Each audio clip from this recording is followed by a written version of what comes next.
I just found a piece of fun-size candy in my project bag.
Episode of Lina magazine, and yeah, I'm tickled pink with the finished results. I'm gonna, right now, I'll overlay some film footage of me wearing it.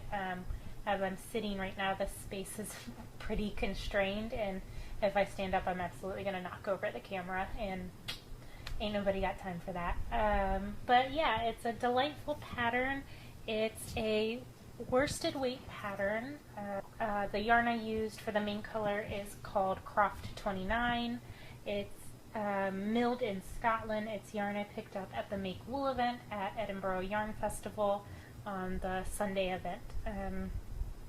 They list it as a DK weight yarn, but it definitely knits up in, worsted, bulky Aran in that range.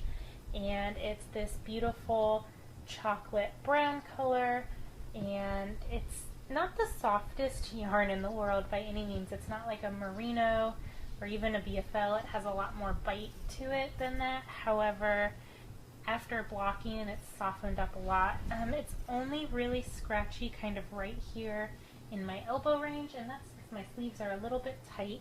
They're not tight, they just don't, I could use a little more ease in them. However, overall, not too many complaints. It's a really nice yarn. It's going to be really warm, even though I'm in Florida, for whenever I take a trip to, I got a trip going to Austin next month, and I'll be in Asheville next week for SAF. So yeah, this is actually my I'm not going to Rhinebeck sweater / I'm going to SAF 2019. So I'm happy to be done with it. Got it off my needles in time, with a little time to spare, so absolutely tickled pink with it. But yeah, like I said, this yarn, it's a little bit toothy, it's got a bite, it's a little itchy, little scratchy, but it's got enough ease in it where if I'm wearing an undershirt, it should be fine.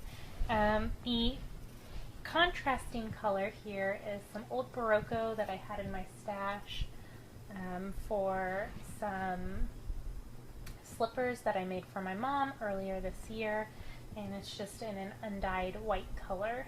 I do have to say, for sizing in terms of fit and things along those lines, I already knew my gauge was a little bit bigger than the pattern called for with this yarn, so what I did was I knit the recommended needle size, which was a US size 7, and my thought was, well, if my gauge is a little larger, then I'll just go down a size.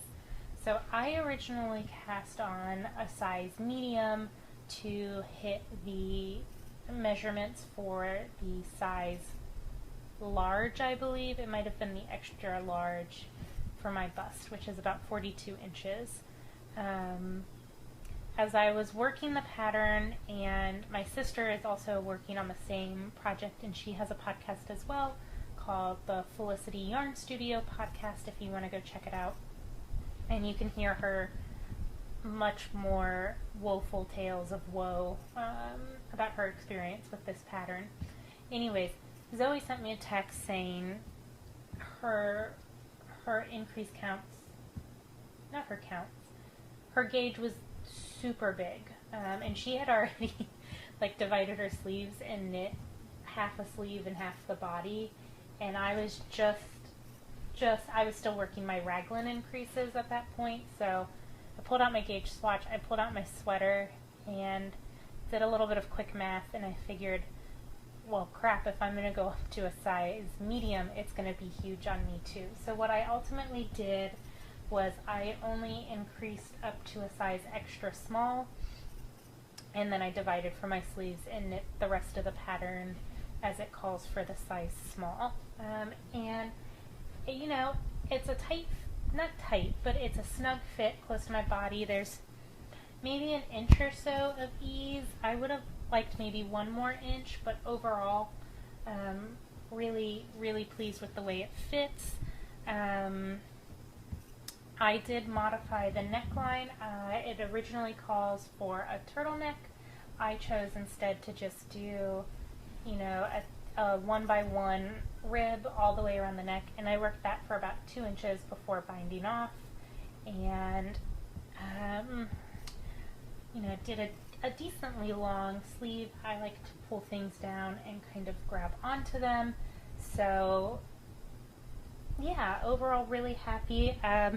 One sleeve is slightly smaller than the other because one I knit on my 9-inch circulars, and then the other one I did magic loop, and I think the one that I worked magic loop came out a little bit looser than the one worked on the circular needles. And I'll be honest with you, I have been powering through trying to knit as much as I can this week and knock some obligation knits off the needles, and so my hands were really starting to cramp, and so that's why I switched over to the magic loop to give myself a little bit of a break, because the 9-inch circulars, yeah, can cause some cramping. So that is my thoughts.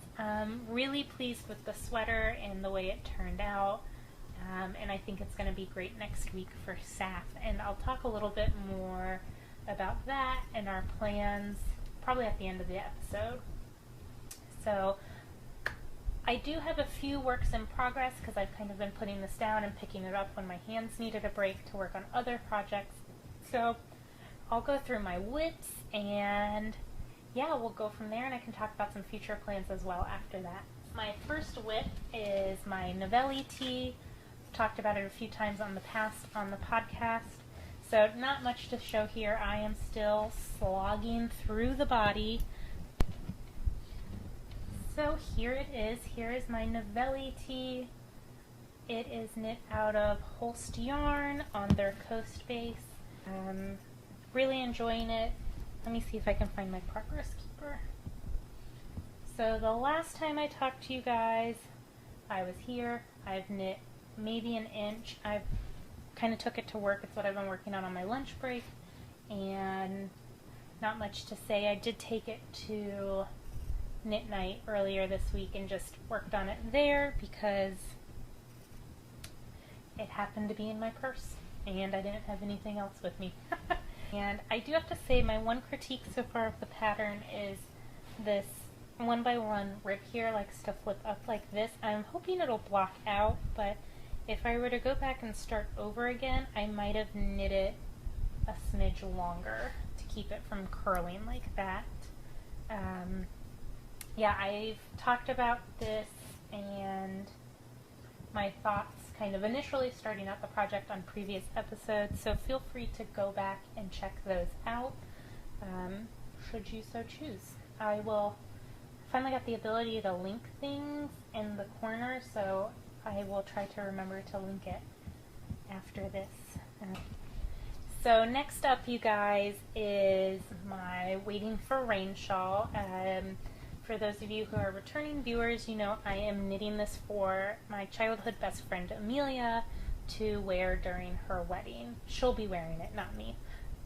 So her wedding colors are plum and like a crimson color, I think. And so she asked me to knit her a plum shawl. And so this is, after we went back and forth, the one she decided on. And I'm so excited.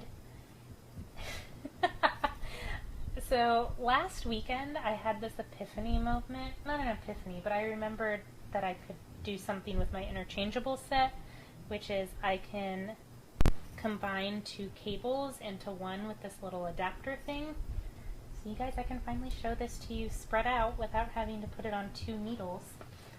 That's super exciting for me.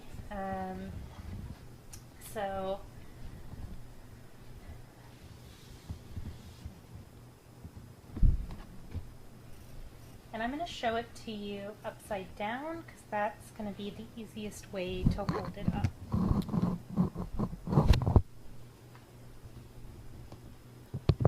So here it is, my Waiting for Rain. I've added in this middle girder section since the last time we talked, and I'm now ready to put in one more lace section, and then I'm going to do one more dark purple girder section, and then a lace border and bind off. And I'm hoping I can finish this before I leave Wednesday to go to SAF. That is the goal. I don't know if that's reality, but it's what I'm aiming for. And so most of the other sections in this shawl are about 1 inch to 1.5 inches in thickness. This one's about 1 inch because I put my yarn on the scale, and this is all that I have left of this dark purple color, which is right about 20, I think about 25 grams is what I have left of this ball. And so it takes me about 3 grams total to work a garter stitch section, you know, down and back. So one full, it's 2 rows, but you know, one full complete garter stitch row, if that makes sense. And so I do think I want to add in the 2 extra lace sections, and so I should have just enough to create another purple section like here about the same thickness. So that is why oh my gosh, everything is getting caught up in my project bag. So that is why I went ahead and stopped where I did right here. Yeah, right now the project is not quite as deep as I'd like it, so that's the top, that's the bottom as it currently sits, and I would say that's maybe 10 inches deep, which should be more than enough to, you know, drape nicely down her back to where her dress is. So maybe I should stop it. I need to ask her for a picture of the back of her dress, or maybe I'm in typical Naomi fashion, I am overthinking this, which I do most things. So yeah, this is my Waiting for Rain shawl. The lace sections are worked using short rows through different parts of the pattern.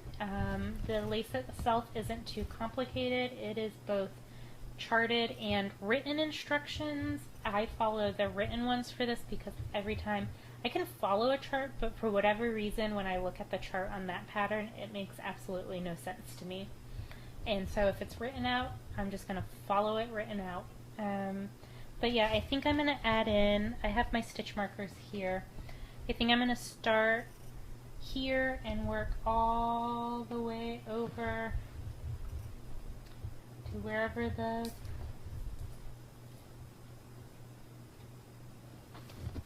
well, I lost my stitch marker. So I'm going to work starting there, and then I think I'll probably work it probably to about there. So yeah, I think I'm going to do a gigantic lace section from, well, it's backwards, from there, probably just past this other one. So that should be good. Then I'll work, yeah, till the end of the dark purple, and then I will do one more of the lavender colored lace sections and bind off.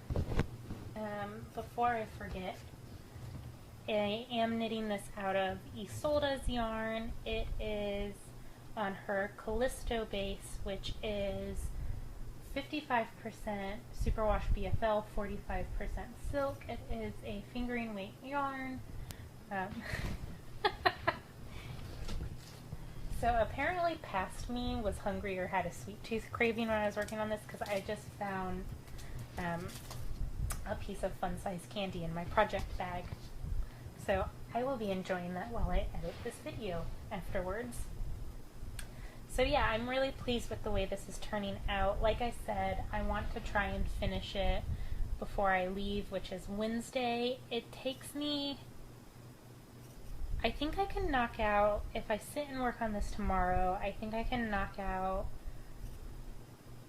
one of the lace sections, and then it should take me about an evening to do the rest of the garter sections, and then probably a couple evenings to do that final lace row, and I should be good to go after that. Her wedding is November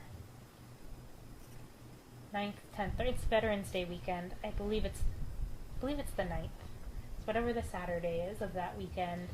So I have a little bit of time to finish it, but I really want to get this off my needles, and that way I don't feel like it's just kind of another thing hanging over me, because I did agree to 2 new obligation knits, and so I want to knock this out. That way I can focus on those and not feel torn in 50 different directions, because I already did enough of that at work.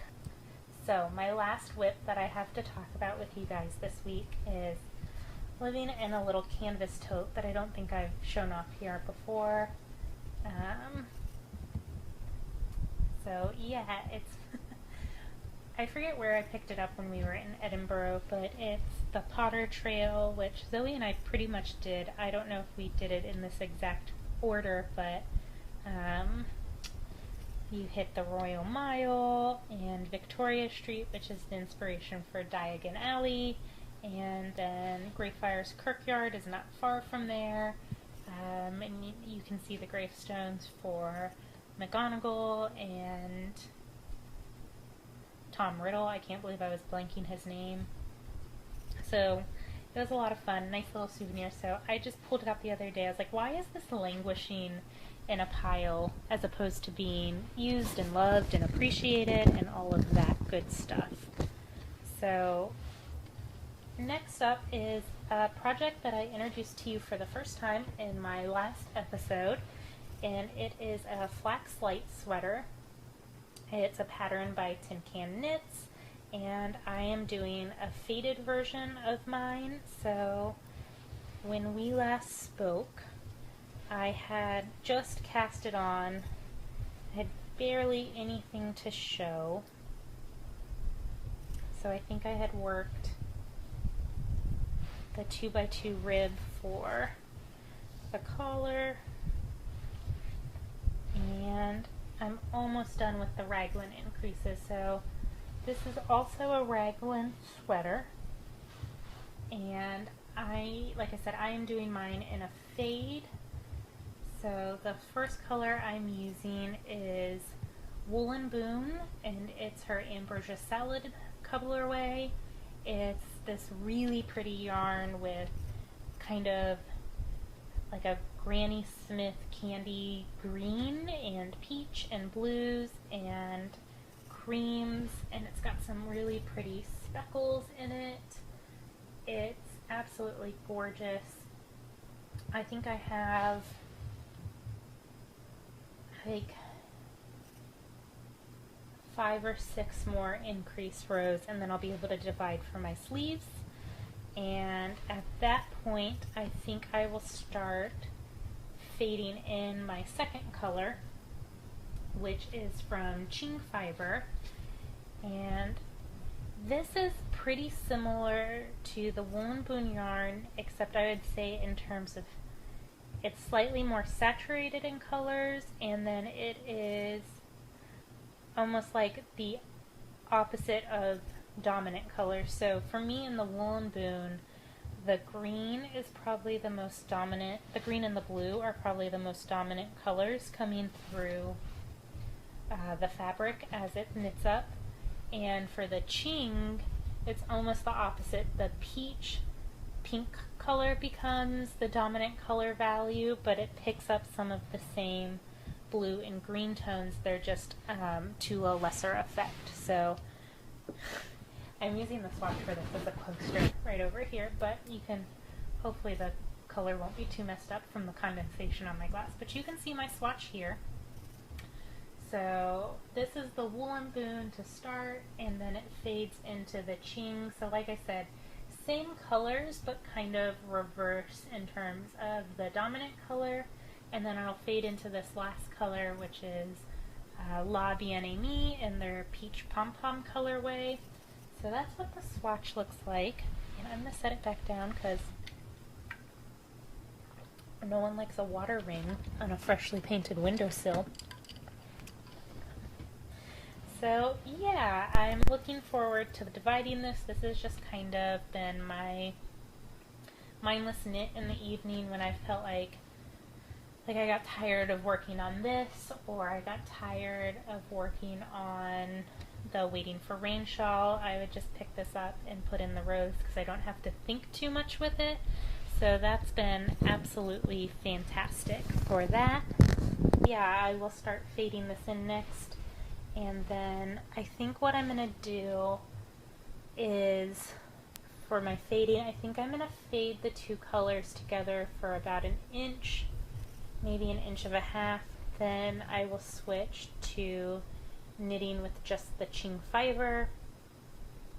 I think I'm going to knit that for about 5 or 6 inches, and then the same, I'll start fading in the La Bien-Aimée. I'll knit that, you know, fading them together, alternating skeins, or doing some random, you know, 2 rows of one color, 1 row of the next effect. I think I'll do that for another 1 to 2 inches, and then fade into the La Bien-Aimée after that. I like most of my garments. I actually might knit these 2 sections longer. I need to pull out another garment. So this is the La Bien-Aimée. Anyways, I need to pull out another hand knit that I like in my wardrobe and measure the length from the armpit down, because I want to say I knit most of my garments about 15 inches from under the armpit to before I start my ribbing, and then about 2 inches of rib. So if I do 6 of each, that's 12, and then an inch and a half of the other 2 will be 3, and that's about 15 inches. So yeah, that's about what I was thinking. And then about a 1 to 2 inch 2 by 2, no, not 2 by 2. I like a 1 by 1 rib. I find everything else stretches out too much. So that is the rough game plan for that. And I'll put in some stitch markers, so when I go to replicate it on my sleeves, I should be able to match it roughly, you know, where things start and end.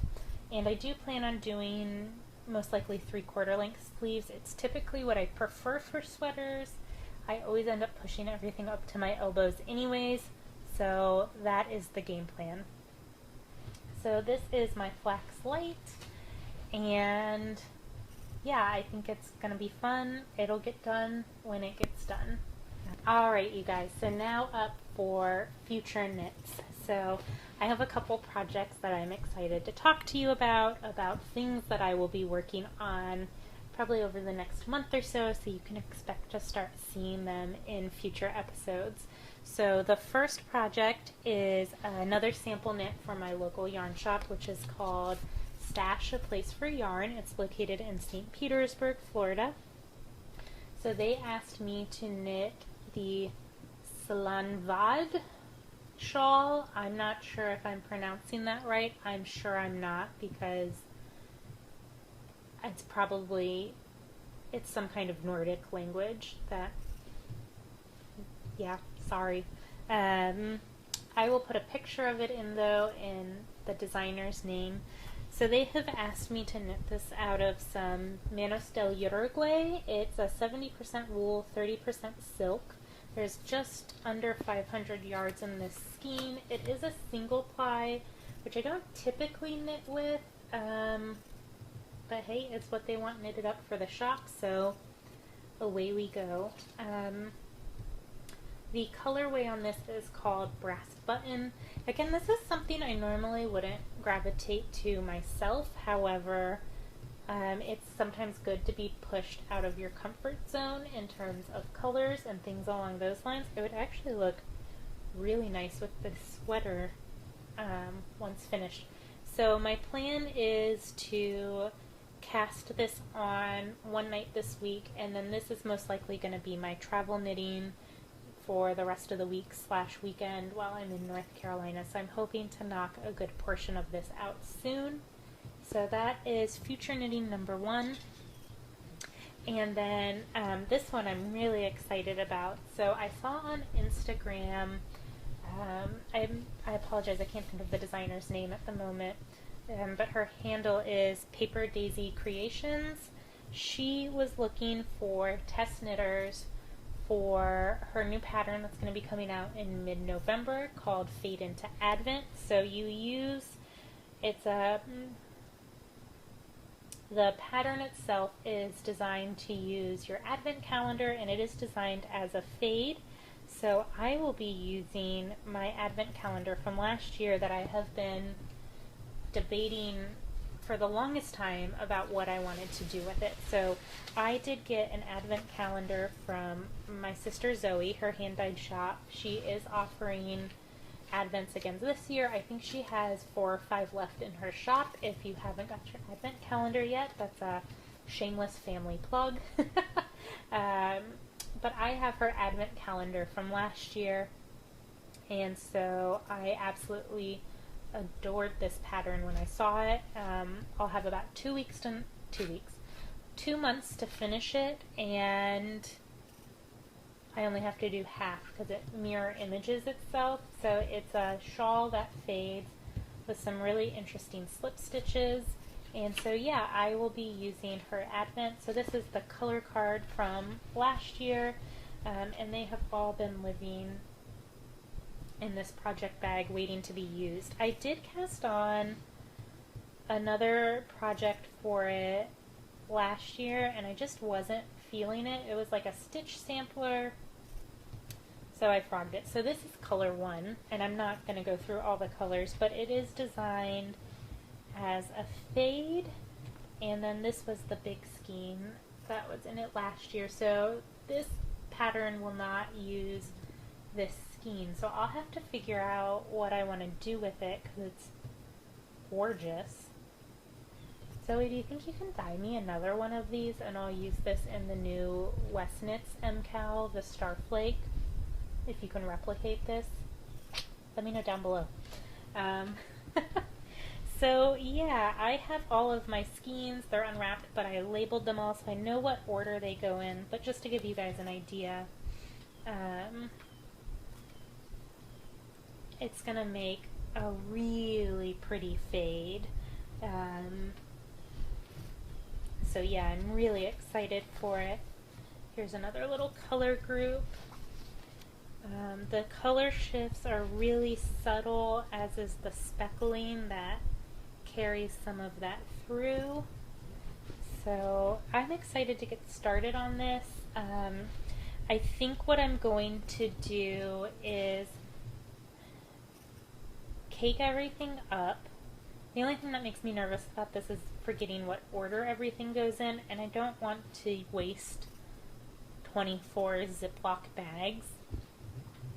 So what I think I'm going to do is take an old shoebox and make a little divider in it, and hopefully I can cake everything up and then put them in order, because what you do is you cake it, weigh it, and then split it in half by weighing your two skeins. So you knit one side and then you knit the other.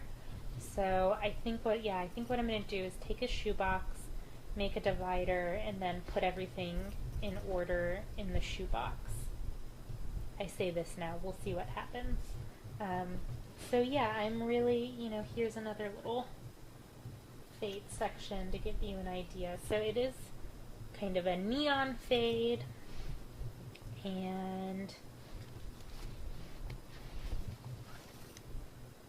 it's gonna be lovely. I'm really looking forward to it, and yeah, I think this will be a lot of fun. From what I've read of the pattern so far, skimming through it, and alright guys, sorry about that, my battery died, so I got a new one in, but I was just saying that from what I can tell from the Ravelry thread going on with this test knit, it looks like the beginning of the pattern is a little bit challenging getting everything set up, but once you get past the first 30 to 40 rows, it becomes a really intuitive and kind of easy knit.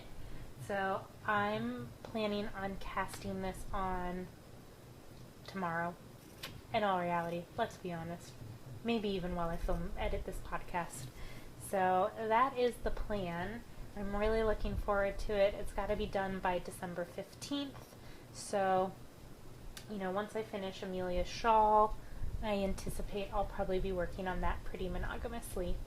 So that is it for knitting and future knitting. I still have half a bobbin to spin from the Malabrigo that I talked about from a few episodes past, so I will be working on that probably after SAF, because my plan for SAF going in is to purchase mostly spinning fiber, and I think I haven't been spinning very much lately because I've let my stash get pretty depleted. I haven't bought much in terms of fiber probably in about a year and a half now. I mean, I've gotten little things here or there, but nothing too crazy. And so I think my game plan right now going in is to buy mostly fiber at the festival, and then I say this now because I know they're also going to be selling the electric nano wheels there, and I'm sorely tempted to buy one of those, but that would eat most of my budget, so we'll see. But that's on my radar, and then I know we also have plans to visit Black Mountain Yarn Shop, which is also located in Asheville, North Carolina, while we're there, and that yarn shop stocks some of my favorite European indie dyers that are sometimes hard to find in the States. So she has La Bien-Aimée, Ushitida,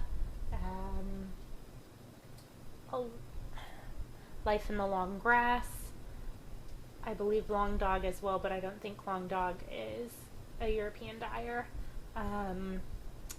And I've never been before, so I'm really looking forward to that. Our plan is to hit Black Mountain Friday morning, the morning of day one of the festival, and then we're going to meet up with some of my aunts there, and then spend Saturday at the festival as well. My mom's booked us a little Airbnb in Asheville, right near where the festival's taking place, so Zoe and I might join forces and film either a dual podcast or something along those lines, so keep your eyes out for that. But yeah, I'm really looking forward to the festival. Unlike Edinburgh Yarn Festival, I haven't done that much pre-festival planning. Being a little less structured than I was with EYF, and I think that's because, one, I don't have to travel internationally to go to it. Two, my budget is much more restricted because I spent enough money on yarn to last 2 years worth of knitting in March, and so it's mostly for me, I say this now, for me it's mostly about the experience of going, seeing the animals that they'll have there, spending time with my mom and my sister and my aunts who are all going. And so I'm telling myself I'm going to use self-control and not go ham spending money, because it really is more about the experience and not the stuff. But the stuff is nice as well. So yeah, I know before like EYF, I went through my queue, I went through my stash, I was assigning projects for everything, and maybe because a lot of that's already done, like I have a good idea of what I have in my stash and what I want to knit. So yeah, I don't know how much yarn I'll be shopping for. I know I will buy yarn because yarn. But yeah, I'm just being a little bit more flexible this go around. And I will probably do a vlog following next weekend, and then, maybe just guys, let me know, would you like kind of a festival vlog and acquisitions all in one video, separate videos, save it all for a podcast in about 2 weeks? Yeah, let me know what you'd prefer to see. So yeah, I think that's about it. Yeah, my coworkers are all giving me a hard time that I won't be here for our big fundraiser. That's the same weekend. My old boss, who went to go work for another museum, she sent me a text yesterday and was like, "Are you ready for Jubilee?" And I was like, "Girl, I'm not going to be there this year." And she was shocked that I got out of it. So yeah, it's going to be fun, and it's the one year I can get away and not attend Jubilee. But that means I have been putting my nose to the grindstone at work. So we're unveiling a new fundraising program at the museum called Adopt an Artifact. So you can donate money to fund conservation and restoration work on artifacts in our collection that are significant to the local history. So I have been designing promotional materials. This week I will put together a social media campaign. I need to develop a frequently asked questions flyer for my volunteers who will be manning the table. I've made 3 brochures. I've contacted at least 10 conservators for quotes, writing up condition assessments, and then describing in layman's terms the repairs that'll be done to the stuff. So yeah, that's kind of consumed my month. Everything else has gone on the back burner, or my wonderful intern has taken up the slack on a lot of things. So so yeah, I got about 1 more week of being able to prep that stuff. And yeah, that's about it for life. My husband's health challenges continue, but we're taking them one day at a time. I think we're going to find him a new primary care physician around the start of the new year, and hopefully that will help as well in getting some answers with the issues he's having. Yeah, I think that's about it, you guys. I'm going to go ahead and sign off because I feel like this episode is long enough as it is. Thank you so much for watching. If you want to stay on this crafty, yarny journey, feel free to subscribe, hit the thumbs up, leave a comment down below. I really do appreciate any and all interactions with you guys, so keep it coming. I'm happy to have it, and yeah, thank you so much for watching, and have a great day. Bye!